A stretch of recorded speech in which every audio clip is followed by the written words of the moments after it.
Hello guys, आज हम बात करने वाले हैं इनकॉग्निटो मोड, जो कि हर गूगल क्रोम ब्राउज़र जो भी यूज़र यूज़ करता है उसने ये नाम पहले भी बहुत बार सुना होगा। तो इनकॉग्निटो मोड में जाने से पहले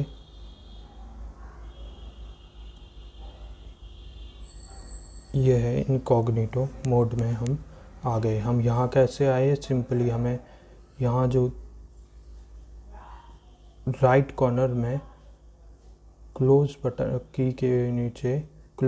के नीचे यहाँ ये 3 डॉट दिख रहे हैं, इस पर क्लिक करना है। सिंपली हमें न्यू इनकॉग्निटो विंडो पे क्लिक कर देना है, या फिर हम जैसे आप इसके आगे देख रहे होंगे इसका एक शॉर्टकट भी है, वो कीबोर्ड से आप प्रेस करके डायरेक्टली इनकॉग्निटो मोड में जा सकते हैं, जैसे कि कंट्रोल शिफ्ट और एन। तो ये हम इनकॉग्निटो मोड में चले गए। अब इस इनकॉग्निटो मोड का मतलब होता क्या है? तो जैसा कि आप यहाँ देख रहे हैं इसमें क्या लिखा गया है, Chrome want the following information.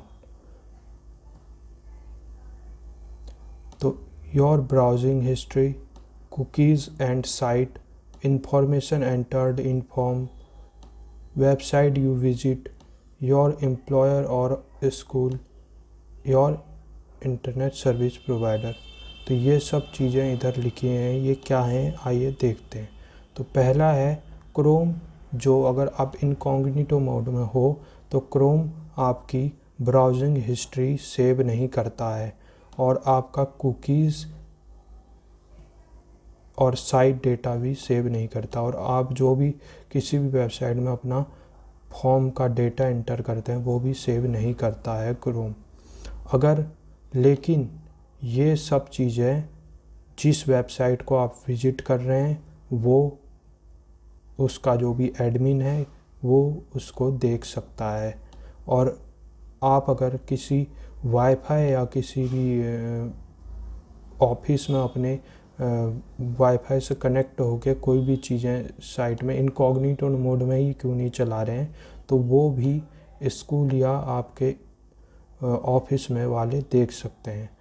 और जिस इंटरनेट सर्विस का आप यूज़ कर रहे हैं, जिस इंटरनेट सर्विस प्रोवाइडर से आप इंटरनेट यूज़ कर रहे हैं, जैसे कि मान लिया एयरटेल, वीआई, तो ये भी आपका इनकॉग्निटो मोड की इंफॉर्मेशन देख सकते हैं।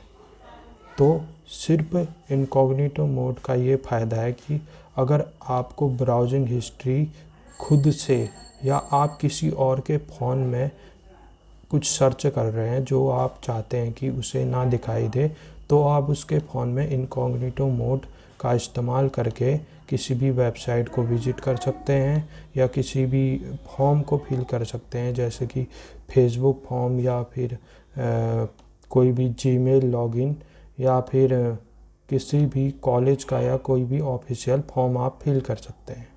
तो ये इसलिए बहुत इस्तेमाल किया जाता है इनकॉग्निटो मोड, लेकिन बहुत लोगों को इसके बारे में नहीं पता था, तो इसलिए हम इसका आपको उदाहरण दे रहे थे। तो अब हम सिंपली क्लोज़ करा, जैसे कि आप ये देख रहे हैं हमारी नॉर्मल विंडो है, इसका हम एक उदाहरण देते हैं। जैसे कि हमने कंट्रोल यहाँ अपनी हिस्ट्री में गए, तो आप यहाँ देख पा रहे होंगे हमारी अभी कुछ भी हिस्ट्री नहीं है क्योंकि हमने कुछ सर्च नहीं करा है।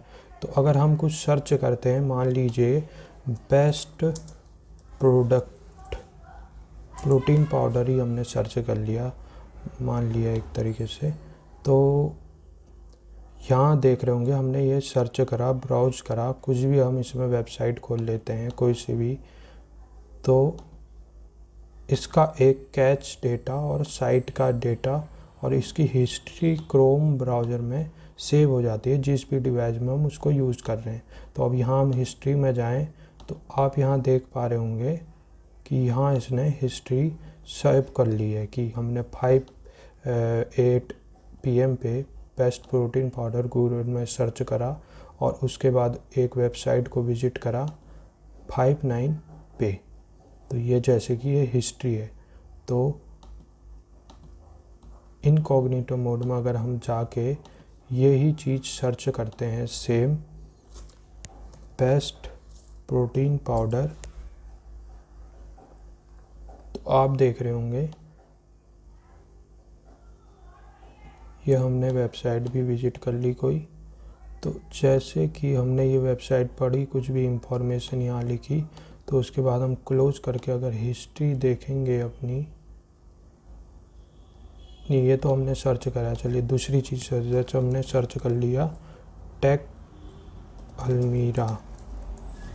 अलमीरा सर्च कर लिया और हमने वेबसाइट विज़िट कर ली हमारी टेक अलमीरा की। तो अब हम इनकॉग्निटो मोड में थे, तो ना तो इसकी कोई हिस्ट्री होगी सेव, ना कुछ डेटा सेव होगा। तो अगर हम इसे क्लोज करके क्रोम ब्राउज़र की हिस्ट्री चेक करते हैं, तो यहाँ आपको दिखाई दे रहा होगा हिस्ट्री में जो हमारा कुछ भी डेटा सेव नहीं हुआ है, तो इसलिए इनकॉग्निटो मोड का इस्तेमाल किया जाता है। तो मुझे उम्मीद है आपको इनकॉग्निटो मोड के बारे में पूरी तरीके से समझ में आ गया होगा, और आपका कोई भी क्वेरी है इससे रिलेटेड तो आप कमेंट में पूछ सकते हैं। और अगर आपको हमारी वीडियो पसंद आई तो आप इसे शेयर, लाइक और सब्सक्राइब कर सकते हैं चैनल को। Thank you for watching.